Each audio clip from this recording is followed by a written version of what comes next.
Bakit hindi ka nagpo-post ng pictures ko sa social media mo? Bakit? Anong bakit? Ba't ako magpo-post mga pictures mo? Hindi naman ako naggaganyan sa social media, di ba? Tsaka ikaw naman yung mahilig mag-post sa mga ganyan. Yung mga post mo nga nilalike ko pa palagi, di ba? Thank you sa pag-like. Na-appreciate ko naman, pero, di ba? Siyempre, iba pa rin pag yung lalaki yung nagpo-post sa asawa niya. Di ba? Kasi parang ang dating mahal na mahal niya yung asawa niya. Di ba? Di ba? Oh, diba? Alam mo, teka, alam mo, may nabasa ako tungkol dyan.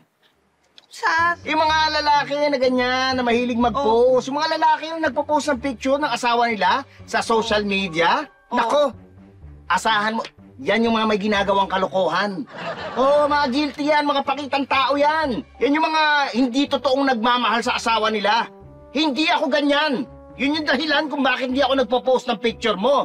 Ano, gusto ba mag-post ako ngayon? Dahil sinabi mo, sige, magpo-post ako kung gusto mo. Hindi. Magpo-post ako, sige. Hindi naman. Yung ba gusto mo? Okay naman ito. Hindi naman sa ganun.